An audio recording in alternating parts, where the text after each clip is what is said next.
नमस्कार साथियों, स्वागत है आपका हमारे YouTube चैनल पर। आज यानी कि 21 मार्च को कक्षा 10 का जो हिंदी का पेपर था वो हुआ था। उम्मीद करता हूँ आप सभी का पेपर जो है बहुत अच्छा गया होगा और आपने हमारे जो हिंदी के पेपर को लेके जो वीडियो बनाए थे वो आपने देखे होंगे, तो आपको जो पेपर है सोल्व करने में बहुत ही मदद मिली होगी, ऐसी मैं उम्मीद करता हूँ। इस वीडियो में हम बोर्ड द्वारा जारी मॉडल पेपर को सोल्व करने वाले हैं कक्षा 10 सामाजिक विज्ञान विषय के लिए। और आपका सामाजिक विज्ञान का जो बोर्ड का पेपर होने वाला है वो होने वाला है 25 मार्च 2023 को। और आप सभी को पता है इनके जो पूर्णांक है वो 80 नंबर के हैं। आपको समय मिलता है 3 घंटे और 15 मिनट का। तो हम देख लेते हैं इस वीडियो में कि आपका जो पेपर का पैटर्न है वो किस प्रकार रहने वाला है और किस प्रकार से कितने क्वेश्चन आने वाले हैं, कितने कितने नंबर के, और उनको आपको कैसे सोल्व करना है। और इस वीडियो के अंत में आपके जो पेपर के अंदर एक प्रश्न नक्शे से संबंधित पूछा जाएगा, जिसमें आपको विभिन्न स्थानों को भारत या राजस्थान के नक्शे में आपको दर्शाना है। और वो लगभग 4 नंबर का क्वेश्चन होता है, तो वो क्वेश्चन भी हम अंत में उसको भी हल करेंगे। तो आप इस वीडियो को शुरू से अंत तक ज़रूर देखें। तो चलिए शुरू करते हैं। पहला जो क्वेश्चन है आपका वो है अबसद वाले। 6 क्वेश्चन अबसद वाले होते हैं। तो पहला क्वेश्चन देख लेते हैं। पहला क्वेश्चन है 1929 का जो कांग्रेस का अधिवेशन हुआ था वो कहाँ हुआ था? तो इसका जो सही आंसर है वो है लाहौर। लाहौर में हुआ था। नेक्स्ट क्वेश्चन है जर्मन बलूत किसका प्रतीक है? तो जर्मन बलूत जो है वो बहादुरी का प्रतीक है। नेक्स्ट क्वेश्चन है ब्रेटन वुड्स सम्मेलन से किस संस्था की स्थापना हुई थी? तो इसका जो सही आंसर है वो है अंतर्राष्ट्रीय मुद्रा कोष या IMF की स्थापना हुई थी। इन सभी ऑप्शन में तो यही सही है। उसके अलावा इसी सम्मेलन के अंदर एक और संस्था की स्थापना हुई थी जिसका नाम है वर्ल्ड बैंक। तो वर्ल्ड बैंक और IMF दोनों की स्थापना ब्रेटन वुड्स सम्मेलन से हुई थी। नेक्स्ट क्वेश्चन है आपका लौह अयस्क किस प्रकार का संसाधन है? तो इसका सही आंसर है लौह अयस्क एक अनवीकरणीय योग्य संसाधन है। इसको फिर से नहीं बनाया जा सकता। नेक्स्ट क्वेश्चन है इनमें से किस राज्य में मरुस्थलीय मृदा मुख्य रूप से पाई जाती है? तो सही आंसर है इसका राजस्थान। राजस्थान के अंदर थार का मरुस्थल जो है वो स्थित है। तो मरुस्थलीय मृदा सर्वाधिक कहाँ पाई जाती है? राजस्थान के अंदर पाई जाती है। नेक्स्ट क्वेश्चन है प्रोजेक्ट टाइगर की शुरुआत कब हुई? इसका सही आंसर है 1973 में हुई थी। नेक्स्ट क्वेश्चन श्रीलंका स्वतंत्र राष्ट्र कब बना? तो 1948 में श्रीलंका स्वतंत्र राष्ट्र बना था। नेक्स्ट क्वेश्चन देख लेते हैं केंद्र एवं राज्य के मध्य विधायी अधिकारों को कितने हिस्सों में बांटा गया है? तो 3 हिस्सों में बांटा गया है। इसका सही आंसर है। नेक्स्ट क्वेश्चन है आपके जब हम लैंगिक विभाजन की बात करते हैं तो हमारा अभिप्राय होता है। तो इसका सही आंसर है ब समाज द्वारा स्त्री और पुरुष को दी गई असमान भूमिकाओं के प्रति हम बात करते हैं, लैंगिक विभाजन की बात करते हैं तब। नेक्स्ट क्वेश्चन है मध्य आय वर्ग वाला देश कौन सा है? तो इसका सही आंसर है भारत जो है एक मध्य आय वर्ग वाला देश है, जबकि जापान, चीन और संयुक्त राज्य अमेरिका ये तीनों उच्च आय वर्ग वाले देश हैं। नेक्स्ट क्वेश्चन है औद्योगिक क्षेत्र कहा जाता है? तो इसका सही आंसर है औद्योगिक क्षेत्र किसको कहा जाता है? द्वितीयक क्षेत्र को कहा जाता है। जबकि प्राथमिक क्षेत्र होता है वो क्या होता है? कृषि और खनन उसके अंदर आता है। और द्वितीय में उद्योग आते हैं और तृतीयक में क्या आते हैं? सेवाएं या सर्विसेज आती हैं। नेक्स्ट क्वेश्चन जो है आपका विभिन्न देशों के बीच परस्पर संबंध और तीव्र एकीकरण की प्रक्रिया क्या कहलाती है? तो इसका सही आंसर है वैश्वीकरण कहलाती है। तो इस प्रकार से आपके 12 क्वेश्चन जो है अबसद वाले होंगे और उन सभी के उत्तर आपको इस प्रकार से इंडेक्स बना के अपनी कॉपी के अंदर देने हैं। नेक्स्ट क्वेश्चन देख लेते हैं हम। रिक्त स्थानों की पूर्ति वाले 6 क्वेश्चन आएंगे। तो पहला क्वेश्चन है अफ्रीका में नामक बीमारी सबसे पहले 1880 के दशक में आखिरी सालों में दिखाई दी। तो इसके जो रिक्त स्थान में आएगा वो है रिंडर पेस्ट नाम की एक बीमारी थी, वो दिखाई दी थी अफ्रीका के अंदर 1880 के दशक में। नेक्स्ट क्वेश्चन है भारत के क्षेत्रफल का कितना प्रतिशत भौगोलिक वन क्षेत्र जो है वन क्षेत्र है? तो इसका जो सही आंसर है वो है 24.56% है वो भौगोलिक क्षेत्र जो वन स्थित है उसके ऊपर। नेक्स्ट क्वेश्चन है रिक्त स्थान है सबसे पहले उसमें, उसके बाद है अन्य जाति समूहों से भेदभाव और उन्हें अपने से अलग मानने की धारणा पर आधारित है। तो इसका जो सही आंसर इसके रिक्त स्थान में आएगा वर्ण व्यवस्था, यानी कि वर्ण व्यवस्था अन्य जाति समूहों से भेदभाव और अपने से अलग मानने की धारणा पर आधारित है। और वर्ण व्यवस्था क्या है? वर्ण व्यवस्था प्राचीन काल में जो हमारे यहाँ पे प्रचलित थी, जिसमें 4 वर्ण होते थे, ब्राह्मण, क्षत्रिय, शूद्र और वैश्य। इस प्रकार से ये वर्ण व्यवस्था है। नेक्स्ट क्वेश्चन है मानव विकास रिपोर्ट देशों की तुलना शैक्षिक स्तर, स्वास्थ्य स्थिति और रिक्त स्थान के आधार पर होती है। तो रिक्त स्थान में आएगा प्रति व्यक्ति आय के आधार पर होती हैं। नेक्स्ट क्वेश्चन है किसी देश के भीतर किसी विशेष वर्ग में उत्पादित सभी वस्तुओं विशेष वर्ष में उत्पादित सभी वस्तुओं और सेवाओं का मूल्य कहलाता है। तो इसका जो आंसर है रिक्शन में आएगा जीडीपी या फिर सकल घरेलू उत्पाद, जीडीपी भी इसको कहते हैं। नेक्स्ट क्वेश्चन है बहुराष्ट्रीय कंपनियों द्वारा किए गए निवेश को क्या कहते हैं? तो इसको विदेशी निवेश कहते हैं। क्या कहते हैं? विदेशी निवेश। नेक्स्ट जो है आपके एक पंक्ति में जो उत्तर देने अति लघुरात्मक प्रश्न आएंगे तो वो देख लेते हैं। फर्स्ट क्वेश्चन है गिरमिटिया शब्द से आप क्या समझते हैं? तो गिरमिटिया शब्द क्या होता है? जो औपनिवेशिक शासन के दौरान हमारे यहाँ से जो बहुत सारे लोगों को काम के लिए फिजी, गुयाना और वेस्ट इंडीज आदि स्थानों पर ले जाया जाता था तो उन्हें गिरमिटिया कहा जाता था। नेक्स्ट क्वेश्चन है वीटो या निषेधाधिकार किसे कहते हैं? तो वीटो क्या होता है? वीटो वह अधिकार है, वीटो या निषेधाधिकार वह अधिकार है जिसके सारे एक सदस्य की भी असहमति किसी प्रस्ताव को खारिज करने के आधार बन जाती हैं। ये जो है संयुक्त राष्ट्र संघ के अंदर प्रचलित है वीटो का अवधारणा। नेक्स्ट क्वेश्चन है यह कथन किसका है? कथन है कि जब फ्रांस छींकता है तो बाकी यूरोप को सर्दी जुकाम हो जाता है। ये कथन किसका है? तो ये कथन है मेटरनिक का। मेटरनिक एक ऑस्ट्रियाई विद्वान थे यूरोप के, उन्होंने ये कथन कहा था। नेक्स्ट क्वेश्चन है बाढ़ नियंत्रण है तो कोई एक उपाय सुझाइए। तो बाढ़ नियंत्रण के लिए क्या कर सकते हैं? हम बांधों का निर्माण कर सकते हैं ताकि जो वर्षा होती है, जब अधिक भारी वर्षा होती है तो उन अतिरिक्त पानी को बांधों में रोक के रखा जा सके और जब ज़रूरत पड़ती है तो उनको छोड़ सकते हैं, इससे बाढ़ नियंत्रण होगी। नेक्स्ट क्वेश्चन है भारत के उत्तर पूर्वी राज्यों में कर्तन दहन कृषि को क्या कहा जाता है? तो इसका सही आंसर है झूम कहा जाता है। कर्तन और दहन कृषि को, जहाँ पे जंगलों को काट के फिर उनको जला देते हैं और वहाँ पे कृषि करते हैं, उस जमीन की जुताई करके, उस कृषि को झूम कहा जाता है। नेक्स्ट क्वेश्चन है किसी एक रेशे वाली फसल का नाम बताइए। तो रेशे वाली फसल हो जाएगी जूट। नेक्स्ट क्वेश्चन है बेल्जियम ने 1970 से 1993 के बीच कुल कितने संविधान संशोधन किए? तो इसका आंसर है कुल 4 संविधान संशोधन बेल्जियम ने किए थे इस समय के अंदर। सत्ता के विकेंद्रीकरण से क्या आशय है? सत्ता के विकेंद्रीकरण से क्या आशय है? तो इसका आशय है कि जब केंद्र और राज्यों के से उनकी जो कुछ शक्तियां हैं उनको लेकर के स्थानीय स्तर पर जो स्थानीय सरकार होती है उसमें बांट देते हैं, तो उसे क्या कहते हैं? सत्ता का विकेंद्रीकरण कहते हैं। नेक्स्ट क्वेश्चन है कार्लोस, स्मिथ और नॉर्मन तीनों में एक समानता है?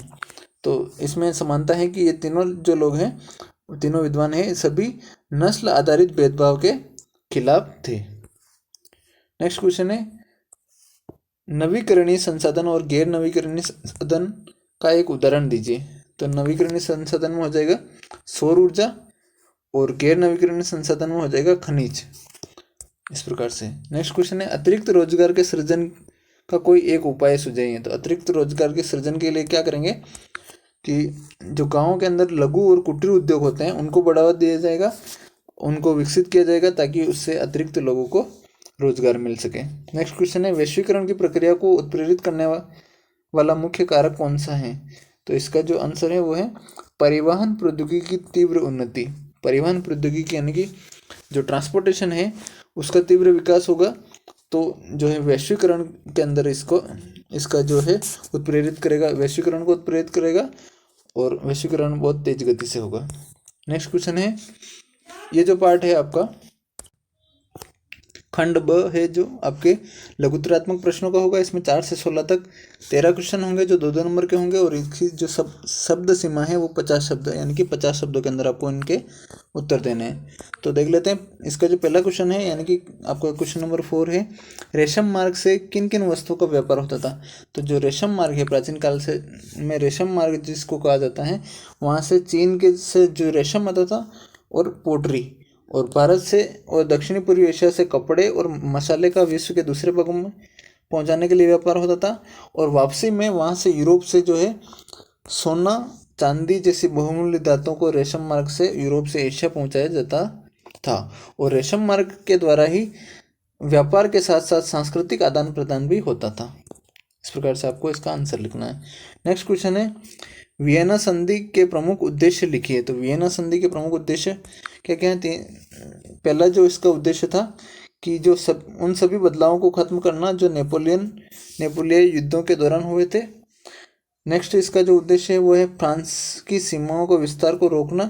नेक्स्ट है नेपोलियन द्वारा बर्खास्त किए गए राजतंत्रों की बहाली करना और यूरोप में एक नई रूढ़िवादी व्यवस्था को कायम करना, ये वियना संधि के प्रमुख उद्देश्य थे।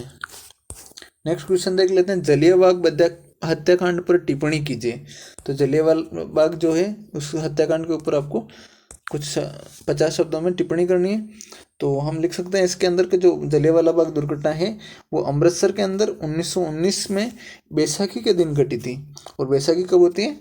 13 अप्रैल को हर वर्ष मनाई जाती है। तो 13 अप्रैल 1919 को ये घटना हुई थी। और इसमें क्या हुआ था कि जो अमृतसर की जनता है वो जलियांवाला बाग में एक सभा कर रही थी और वहाँ से जनरल डायर जो था उसने बिना किसी चेतावनी के शांतिपूर्ण जो सभा चल रही थी उस पर गोली चलाने के आदेश दे दिए। और इससे जो है सैकड़ों निर्दोष व्यक्तियों की जानें गई और सैकड़ों लोग घायल हो गए। ये इसके अंदर आपको लिखना है। नेक्स्ट क्वेश्चन है, एजेंडा 21 के मुख्य उद्देश्य क्या हैं? तो एजेंडा 21 या एजेंडा 21 के उद्देश्य लिखने हैं आपको। इसमें पहला उद्देश्य हो जाएगा कि इसका उद्देश्य भूमंडलीय सतत पोषणीय विकास हासिल करना। नेक्स्ट उद्देश्य है इसका, यह एक कार्यसूची है जिसका उद्देश्य समान हितों, पारस्परिक आवश्यकताओं और सम्मिलित जिम्मेदारियों के अनुसार विश्व सहयोग के द्वारा पर्यावरण क्षति, गरीबी और रोगों से निपटना इसका उद्देश्य है। नेक्स्ट इसका उद्देश्य जो है वो है प्रत्येक स्थानीय निकाय अपना स्थानीय एजेंडा 21 तैयार करे, इसका ये भी मुख्य उद्देश्य है। नेक्स्ट क्वेश्चन है, संकटग्रस्त जातियों पर एक संक्षिप्त टिप्पणी कीजिए। तो संकटग्रस्त जातियों पर क्या टिप्पणी कर सकते हैं? जैसे कि संकटग्रस्त जातियां वे जातियां हैं जिनके लुप्त होने का खतरा है और संकटग्रस्त जातियां कहलाती हैं। यदि विषम परिस्थितियां अभी भी जारी रहती हैं तो इन जातियों का जीवित रहना कठिन हो जाएगा। इसके उदाहरण आप लिख सकते हैं, जैसे काला हिरण है, मगरमच्छ है, भारतीय जंगली गधा है, गेंडा है, शेर, पूंछ वाला बंदर, संगाई हिरण यानी कि मणिपुरी जो हिरण है वो, ये सभी संकटग्रस्त जातियों के अंदर आते हैं। नेक्स्ट क्वेश्चन है, भारतीय कृषि पर वैश्वीकरण के प्रभाव को स्पष्ट कीजिए। तो भारतीय कृषि पर वैश्वीकरण का क्या प्रभाव हुआ वो लिखना है आपको। तो इससे क्या हुआ, विश्व के विकसित देशों से स्पर्धा करने में असमर्थ हो गया भारत असमर्थ था। तो क्योंकि उन देशों के अंदर जो है कृषि को अत्यधिक सहायता दी जाती है और भारत के अंदर सरकार इतनी सक्षम नहीं है कि कृषि को सहायता दे सकें। तो इस वजह से जो है प्रतिस्पर्धा का जो है वो जो स्पर्धा करना है वो कठिन हो गया। नेक्स्ट है, इसके अंदर जो वैश्वीकरण का एक और प्रभाव लिख सकते हैं, नवीन तकनीकों का जो है वो प्रयोग होने लगा, सुधरे हुए बीजों का प्रयोग होने लगा, निर्वाह कृषि का व्यापारिक कृषि में बदलना, यानी कि पहले जो कृषि सिर्फ जीवन निर्वाह के लिए करते थे किसान ताकि उनके भोजन आदि की व्यवस्था हो जाए, उसी को उन्होंने व्यापारिक कृषि में बदल दिया ताकि अधिक से अधिक नकदी फसलें उगाकर वो अधिक से अधिक आय अर्जित करने लग गए। नेक्स्ट है इसका प्रभाव, कृषि उत्पादों के विदेशी व्यापार में वृद्धि हुई, कृषि के जो उत्पाद हैं वो विदेशों में जाने लगे। नेक्स्ट क्वेश्चन है, बहुसंख्यकवाद को बनाए रखने के लिए श्रीलंका की सरकार द्वारा कौन कौन से कदम उठाए गए, ये आपको लिखने हैं। तो बहुसंख्यकवाद को बनाए रखने के लिए क्या कदम उठाए गए? पहला है, सिंहाली भाषा को राजभाषा घोषित किया गया। 1956 में एक कानून पारित किया गया जिसके अंतर्गत सिंहाली भाषा को राजभाषा घोषित किया गया। दूसरा है, सिंहाली लोगों को सरकारी नौकरी तथा कई और क्षेत्रों में प्राथमिकता देकर कई प्रकार की उनको सुविधाएं दी गई। नेक्स्ट है, बौद्ध धर्म को संरक्षण दिया गया। इस प्रकार से आपको लिखना है। नेक्स्ट क्वेश्चन है, संघीय शासन व्यवस्था से आप क्या समझते हैं? तो संघीय शासन व्यवस्था क्या होती है? जिसके अंदर सत्ता के जो है 2 स्तर होते हैं, एक होता है केंद्र सरकार और उसके बाद में उसकी आनुषंगिक इकाइयाँ या फिर राज्य सरकार होती हैं, और उनके अंदर सत्ता का जो शक्तियाँ हैं उनका विभाजन हो जाता है। और इन दोनों स्तरों की जो सरकारें होती हैं उनके वो अपने अपने स्तर पर स्वतंत्र होकर कार्य करती हैं और दोनों ही सरकारें अपने अपने स्तर पर लोगों के प्रति जवाबदेह होती हैं। तो ये संघीय शासन व्यवस्था है। नेक्स्ट क्वेश्चन है, सामाजिक विभाजन और राजनीति किस प्रकार अंतर संबंधित हैं? तो इसमें आप लिख सकते हैं कि लगभग सभी जो लोकतंत्र हैं उनमें अलग अलग राजनीतिक दल होते हैं, वो एक दूसरे के विरुद्ध चुनाव लड़ते हैं और सभी राजनीतिक दल क्या करते हैं, अधिक से अधिक वोट प्राप्त करने के प्रयास से बहुत सारे वायदे करते हैं, किसी विशेष समूह के पक्ष में बोलते हैं और किसी विशेष समूह के खिलाफ भी बोलते हैं ताकि वे उस पक्ष को अपने पक्ष में मतदान करने के लिए आकर्षित कर सकें। और अतः स्पष्ट है कि लोकतंत्र में सामाजिक विभाजन तथा राजनीति परस्पर अंतर संबंधित हैं। इस प्रकार से आपको इसका आंसर लिखना है। नेक्स्ट क्वेश्चन है, विकास की धारणीयता से आप क्या समझते हैं? तो विकास की धारणीयता क्या होती है? विकास के स्तर को ऊंचा उठाना, विकास के वर्तमान प्रकार एवं स्तर को भावी पीढ़ी हेतु बनाए रखने से हैं ताकि बेहतर जीवन जी सकें, और इस हेतु संसाधनों का सोच समझकर उपयोग करना चाहिए। यही है धारणीय विकास। विकास की धारणीयता से पर्यावरण संरक्षण और पारिस्थितिकी संतुलन को भी बल मिलता है। इस प्रकार से आपको इसका आंसर लिखना है। नेक्स्ट क्वेश्चन है, सार्वजनिक क्षेत्रक और निजी क्षेत्रक में उदाहरण सहित अंतर स्पष्ट कीजिए। तो सार्वजनिक क्षेत्र क्या होता है? जिसके ऊपर सरकार का स्वामित्व होता है और जिसका संचालन की जिम्मेदारी पूरी सरकार की होती है। उदाहरण के लिए भारतीय रेल है, ये एक सार्वजनिक क्षेत्रक है और इसका संचालन और इसका जो स्वामित्व है वो पूरी तरह से किसके पास है? भारत सरकार के पास है। नेक्स्ट है निजी क्षेत्रक। निजी क्षेत्र क्या होता है? ऐसा क्षेत्रक या ऐसा क्षेत्र जिसमें जो है निजी लोगों के हाथ में स्वामित्व होता है और उसका जो संचालन का जिम्मेदारी होती है वो भी निजी लोगों के पास में होती है, और इसका जो प्रमुख उद्देश्य होता है वो लाभ कमाना होता है। उदाहरण के लिए रिलायंस इंडस्ट्रीज हो गया, अभी बहुत चर्चा में है, अडानी ग्रुप है। इसी प्रकार से बहुत सारी प्राइवेट इंडस्ट्री हैं, वो सभी क्या कहलाती है? निजी क्षेत्र कहलाती हैं। नेक्स्ट क्वेश्चन है, भारत में औपचारिक क्षेत्र में साख के किन्हीं दो स्रोतों की व्याख्या कीजिए। तो औपचारिक क्षेत्र के जो साख के स्रोत हैं, साख यानी कि ऋण, तो ऋण के स्रोत क्या है? एक है बैंक और एक है सरकारी समितियां, सहकारी समितियां। ये दोनों के औपचारिक क्षेत्र के साख के स्रोत हैं। इस प्रकार से नेक्स्ट क्वेश्चन है, भारत सरकार द्वारा विदेशी व्यापार पर अवरोध लगाने के किन्हीं दो कारणों का उल्लेख कीजिए। तो भारत सरकार ने विदेशी व्यापार पर अवरोध क्यों लगाए, उसके कारण क्या है, क्या हो सकते हैं? कि जब भारत स्वतंत्र हुआ, स्वतंत्रता प्राप्ति हुई, तो भारत सरकार ने विदेशी व्यापार एवं विदेशी निवेश पर अवरोध लगा रखे थे। इसका जो मुख्य कारण है वो है भारतीय उत्पादों को विदेशी प्रतिस्पर्धा से संरक्षण प्रदान करना। और नेक्स्ट जो इसका उद्देश्य है वो है दूसरे उद्योग धंधों के नष्ट होने से यहाँ के जो श्रमिक है वो बेरोजगार हो जाते हैं। यहाँ अगर उद्योग धंधे नष्ट हो जाएंगे तो श्रमिक बेरोजगार हो जाएंगे, तो उनकी आर्थिक स्थिति दयनीय हो जाती है। तो उनको संरक्षण देने के लिए भी ये जो है भारत सरकार ने विदेशी व्यापार पर अवरोध लगाने शुरू किए। नेक्स्ट जो सखंड है आपका, उसके अंदर आपके दीर्घ उत्तरीय प्रश्न पूछे जाएंगे जिनके जो शब्द सीमा है वो 100 शब्द है। 100 शब्दों के अंदर आपको उत्तर देने, और इस प्रकार से 4 क्वेश्चन 3-3 नंबर के पूछे जाएंगे। पहला क्वेश्चन देख लेते हैं, नेपोलियन संहिता की विशेषता लिखिए, और इसके अथवा में होगा, अथवा में है जोलवेराइन संघ की विशेषता लिखिए। तो आपको इन दोनों के दोनों में से किसी एक का आंसर देना है। तो इस प्रकार से आप 100 शब्द सीमा के अंदर इस प्रकार से आप पॉइंट वाइज इनकी विशेषताएं लिख सकते हैं। जैसे नेपोलियन संहिता की विशेषता आपको लिखनी है तो इसकी विशेषता लिख सकते हैं कि इस संहिता ने जन्म पर आधारित विशेषाधिकार को समाप्त किया। उस प्रकार से दूसरी विशेषताएं कानून के समक्ष समानता तथा संपत्ति के अधिकार को सुरक्षित बनाए। इस प्रकार से आप इसकी विशेषताएं लिख सकते हैं। नेक्स्ट जो क्वेश्चन है आपके हैं, आपके अनुसार पानी के संरक्षण और प्रबंधन में बांध किस प्रकार मदद करते हैं, ये लिखना है। तो बांध की उपयोगिता और बांध किस प्रकार से पानी के संरक्षण में मदद करते हैं वो देख लेते हैं। जो बांध है, बांध द्वारा जल संरक्षण और बाढ़ नियंत्रण किया जाता है। नेक्स्ट है, बांध से सिंचाई के लिए जल की आपूर्ति की जाती है। नेक्स्ट है, बाढ़ विद्युत उत्पादन, घरेलू और औद्योगिक उपयोग, मनोरंजन, आंतरिक नौ संचालन और मत्स्य पालन के लिए भी उपयोगी होते हैं। इस प्रकार से आप बांध के उपयोग लिख सकते हैं। बांध का किस प्रकार से पानी के संरक्षण के लिए और प्रबंधन के लिए उपयोग किया जा सकता है वो लिख सकते हैं। नेक्स्ट क्वेश्चन है, आपके अनुसार सांप्रदायिकता कैसे एक चुनौती है, कोई 3 तर्क लिखिए। सांप्रदायिकता से क्या क्या चुनौतियां हो सकती हैं वो आप लिख सकते हैं। जैसे धार्मिक पूर्वाग्रह हो सकता है, इससे सांप्रदायिकता से क्या हो सकता है, धार्मिक पूर्वाग्रह हो सकता है। सांप्रदायिक आधार पर राजनीतिक गोलबंदी हो सकती है, और सांप्रदायिक हिंसा, ये भी एक सबसे बड़ा इसका जो है नुकसान है। सांप्रदायिक हिंसा भी हो सकती है। जैसे उदाहरण के लिए हमारे देश के अंदर 1984 में सिख नरसंहार हुए थे, वो भी एक सांप्रदायिक या धार्मिक आधार पर हुए थे।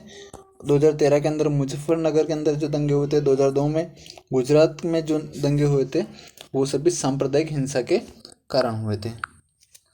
नेक्स्ट क्वेश्चन है, आप कैसे कह सकते हैं कि मुद्रा आवश्यकताओं के दोहरे संयोग की जरूरत को खत्म कर देती है? तो मुद्रा अपनी ओर से एक उदाहरण देकर समझाइए। तो जो मुद्रा है वो क्या करती है, आवश्यकताओं के दोहरे संयोग की जरूरत को खत्म कर देती हैं। वो किस प्रकार करती हैं वो देख लेते हैं। जैसे कि किसी एक व्यक्ति के पास में कपास है और उसको क्या चाहिए, उसको गेहूं की आवश्यकता है। व्यक्ति के पास कपास है और उसको गेहूं की आवश्यकता है। तो अब उसको क्या करना पड़ेगा कि अगर मुद्रा नहीं होगी तो उसको ऐसे व्यक्ति को खोजना पड़ेगा जिसको कपास की आवश्यकता है और उसके पास गेहूं भी है। तो इस प्रकार से उसको खोजना पड़ेगा। लेकिन अगर उसके पास में मुद्रा जैसी व्यवस्था है तो क्या कर सकता है वो, कि व्यवहारिक जीवन में जो ऐसे दोहरे सहयोग मिलना बहुत कठिन है कि किसी व्यक्ति को कपास की आवश्यकता भी हो और गेहूं भी उसके पास में हो। तो फिर अगर मुद्रा का यहाँ रोल आता है तो मुद्रा से क्या होता है कि जिसके पास में कपास है वो कपास बेच देगा और उससे मुद्रा प्राप्त कर लेगा और उसी मुद्रा से वो अपनी आवश्यकता की सभी वस्तुओं को खरीद सकता है। जैसे किसी को गेहूं चाहिए तो गेहूं खरीद सकता है, शक्कर चाहिए तो शक्कर खरीद सकता है, ऑयल चाहिए तो कुछ भी इस प्रकार से मुद्रा के बदले में वो खरीद सकता है। तो इससे क्या हो गया कि मुद्रा के आने से क्या हो गया, आवश्यकता का जो दोहरा सहयोग है उसकी ज़रूरत को खत्म कर दिया। नेक्स्ट है आपका खंड द के अंदर आपके निबंधात्मक क्वेश्चन है, 3 क्वेश्चन है और उनकी जो शब्द सीमा है 250 शब्द के अंदर आपको इनके आंसर देने हैं। तो इस प्रकार से आपको पहला जो क्वेश्चन है आपका निबंधात्मक क्वेश्चन में, भारत के राष्ट्रीय आंदोलन में महात्मा गांधी के योगदान का वर्णन कीजिए। तो आपको पूरे जो भारत का राष्ट्रीय आंदोलन था उनमें महात्मा गांधी का क्या क्या योगदान था, उन्होंने कौन कौन सा आंदोलन चलाए, उसके ऊपर पूरा विस्तार से आपको लिखना है 250 शब्दों के अंदर। तो आप इस प्रकार से पॉइंट वाइज लिख सकते हैं। जैसे पहला पॉइंट लिख दिया आपने कि ब्रिटिश सरकार ने 1919 में रोलर टैक्स पारित किया और जिसके अनुसार सरकार को राजनीतिक गतिविधियों को कुचलने तथा राजनीतिक बंदियों को 2 वर्ष तक बिना मुकदमा चलाए जेल में बंद करने का अधिकार मिल गया। तो गांधी जी ने क्या किया, इसके विरुद्ध राष्ट्रव्यापी सत्याग्रह चलाया और आंदोलन चलाने का फैसला किया। इसी प्रकार से दूसरा पॉइंट लिख सकते हैं आप, 1921 के अंदर गांधी जी ने असहयोग आंदोलन चलाया और इस आंदोलन के दौरान विदेशी माल का बहिष्कार किया गया, शराब की दुकानों पर धरने दिए गए, विदेशी वस्त्रों की होली जलाई गई, हजारों विद्यार्थियों ने स्कूल कॉलेज छोड़ दिए और शिक्षकों ने त्यागपत्र सौंप दिए और मद्रास के अलावा जो अधिकतर प्रांतों में परिषद चुनाव को बहिष्कार किया गया। इस प्रकार से आप लिख सकते हैं। नेक्स्ट जो है आप पॉइंट लिख सकते हैं कि 12 मार्च 1930 को गांधी जी ने अपने 78 सहयोगियों के साथ में, कार्यकर्ताओं के साथ में नमक यात्रा शुरू की और जिसको दांडी यात्रा भी कहा जाता है। और ये यात्रा साबरमती में गांधी जी के आश्रम से शुरू हुई और 240 किलोमीटर दूर दांडी नामक स्थान पर जाकर समाप्त हुई। और वहाँ पर जाके इन्होंने क्या किया, 6 अप्रैल को गांधी जी दांडी पहुँचे और वहाँ पे नमक बनाकर सविनय अवज्ञा आंदोलन की शुरुआत की और नमक बनाकर वहाँ पे नमक कानून तोड़ा गया और अनेक स्थानों पर फिर उसके बाद में विदेशी वस्त्रों की होली जलाई गई और शराब की दुकानों पर धरने भी दिए गए। नेक्स्ट इसमें आप पॉइंट लिख सकते हैं कि जो क्रिप्स मिशन था उसकी असफलता और जो द्वितीय विश्व युद्ध था उसके अंदर प्रभावों ने भारत में व्यापक असंतोष को जन्म दिया और इसके फलस्वरूप क्या हुआ, गांधी जी ने एक आंदोलन शुरू किया जिसमें उन्होंने अंग्रेजों को पूरी तरह भारत छोड़ने पर जोर दिया। उसी को भारत छोड़ो आंदोलन कहा गया और इसकी जो शुरुआत हुई थी वो हुई थी 8 अगस्त 1942 को और इसका जो स्वरूप था वो अहिंसक स्वरूप था और इसके अंदर जो प्रमुख नारा था वो था करो या मरो का नारा था और अंग्रेजों भारत छोड़ो का आह्वान भी इसके अंदर किया गया था। इस प्रकार से आप इसके अंदर नेपाल में लोकतंत्र के लिए जो दूसरा आंदोलन हुआ उसके विभिन्न चरणों को स्पष्ट कीजिए। तो आप इस प्रकार से इसके अंदर लिख सकते हैं, विभिन्न चरण लिख सकते हैं इसके आंदोलन के। नेपाल के अंदर जो संविधान का लोकतंत्र की स्थापना के लिए जो आंदोलन हुआ था उसके बारे में लिख सकते हैं। जैसे पहला पॉइंट हो जाएगा कि राजा ज्ञानेंद्र द्वारा लोकतांत्रिक सरकार को भंग करना। नेपाल के जो राजा थे, राजा ज्ञानेंद्र, उन्होंने क्या किया, जो लोकतांत्रिक रूप से चुनी हुई जो सरकार थी उसको 2005 के अंदर फरवरी में निलंबित कर दिया, उसको भंग कर दिया और जो प्रधानमंत्री थे उनको अपदस्थ कर दिया। इस प्रकार से नेक्स्ट पॉइंट हो जाएगा आंदोलन का प्रारंभ और उसका उद्देश्य। तो आंदोलन किस प्रकार, अप्रैल 2006 में आंदोलन उठ खड़ा हुआ और उसका जो लक्ष्य था वो था शासन की बागडोर राजा के हाथ से लेकर दोबारा जनता के हाथों में सौंपना। नेक्स्ट पॉइंट लिख सकते हैं आप आंदोलन का स्वरूप, आंदोलन किस प्रकार से था। तो इसके अंदर जो है संसद की सभी बड़ी पार्टियों ने मिलकर एक गठबंधन बनाया और उसके नेपाल की राजधानी में जो है आंदोलन शुरू किया और 4 दिन का जो बंद है उसका आह्वान किया। इस प्रतिरोध ने जल्दी ही अनियतकालीन बंद का रूप ले लिया और राजनीतिक जो संगठन थे वो जनता भी बंद के समर्थन में आई और 21 अप्रैल 2006 के दिन आंदोलनकारियों की संख्या 3 से 5 लाख तक पहुंच गई और इन्होंने राजा को मांग मानने के लिए 3 दिन की चेतावनी दी। इस प्रकार से और उसमें लिख सकते हैं उनकी प्रमुख मांग, जो आंदोलन था उसकी प्रमुख मांगे क्या थी। तो 3 प्रमुख मांगे थी। पहली थी संसद को बहाल किया जाए, सर्वदलीय सरकार बने और एक नई संविधान सभा का गठन हो। इस प्रकार से उसके बाद में नेक्स्ट पॉइंट लिख सकते हैं आप राजा द्वारा मांगों को स्वीकार किया जाना। तो 24 अप्रैल 2006 को राजा ने आंदोलनकारियों की जो तीनों मांगे थी उनको स्वीकार कर लिया और संघर्ष के इस लंबे संघर्ष के बाद नेपाल के अंदर जो है लोकतंत्र का जो दूसरा आंदोलन है वो समाप्त हुआ। इस प्रकार से आप इसके अंदर लिख सकते हैं। और अब नेक्स्ट हम आते हैं जो हमारा जो वीडियो का सबसे महत्वपूर्ण पार्ट था मानचित्र वाला क्वेश्चन, वो देख लेते हैं। तो इसके अंदर क्या है, आपको एक ब्लैंक मानचित्र दिया जाएगा, खाली मानचित्र दिया जाएगा और आपसे क्वेश्चन पूछा जाएगा। इस प्रकार से अथवा में क्वेश्चन हो सकते हैं, आपके 2 क्वेश्चन हो सकते हैं, उनमें से कोई भी एक करना है और दोनों क्वेश्चन में आपको भारत के नक्शे में स्थित जो है अलग अलग जगहों के नाम दिए होंगे और उनको नक्शे में आपको दर्शाना है कि वो पर्टिकुलर जगह कहाँ स्थित है, किस जगह स्थित है नक्शे में। तो इस प्रकार से ये क्वेश्चन है जिसमें आपके भारत को अंदर मानचित्र के अंदर ये 4 जगह दे रखे हैं, रावतबाटा, नासिक, नेवेली और तलचर, इनको आपको दर्शाना है। या फिर इसके अथवा में है गया, मारमागांव और अजमेर और नेल्लोर, इन 4 जो है स्थानों को नक्शे के अंदर दर्शाना है। तो देख लेते हैं हम एक एक करके, पहले इन 4 को देख लेते हैं फिर इन 4 को भी देख लेंगे। तो देखते हैं बड़े मैप के अंदर ये जो है आपका मैप है, इसके अंदर ये भारत का मैप है और इसके अंदर जो है आपकी जो पहली जो ऑप्शन है उसके अंदर जो 4 लोकेशन दे रखी हैं वो है इस प्रकार से रावतबाटा। तो रावतबाटा क्या है, राजस्थान के अंदर स्थित है। रावतबाटा परमाणु बिजली घर आपने सुना होगा, तो वो यहाँ स्थित है। तो इस प्रकार से आपको यहाँ दर्शाना है राजस्थान के अंदर। तलचर क्या है, तलचर उड़ीसा में स्थित है। नासिक जो है महाराष्ट्र का एक प्रसिद्ध शहर है, तो उसको दर्शाना है। इसी प्रकार से एक जो है आपका पहले वाले पार्ट में पूछा गया था नेवेली, तो नेवेली क्या है, नेवेली तमिलनाडु के अंदर स्थित है। इस प्रकार से आपको दर्शाना है। नेक्स्ट जो आपका दूसरा पार्ट था उसके अंदर 4 जो लोकेशन दी हुई थी वो थी अजमेर। तो अजमेर राजस्थान के अंदर है, राजस्थान के लगभग बीच के अंदर मध्य में स्थित है। गया है ये बिहार के अंदर दक्षिणी भाग में झारखंड की सीमा पे स्थित है। उसी प्रकार से मारमगांव क्या है, ये गोवा के अंदर स्थित है, एक पोर्ट सिटी है। और नेल्लोर आंध्र प्रदेश के अंदर स्थित एक प्रमुख शहर है। तो इस प्रकार से आपको मैप के अंदर ये चीज़ें ये दर्शानी है। इस प्रकार से उम्मीद करता हूँ ये वीडियो आपको अच्छा लगा होगा। इस वीडियो में इतना ही, मिलते हैं नेक्स्ट वीडियो में, तब तक के लिए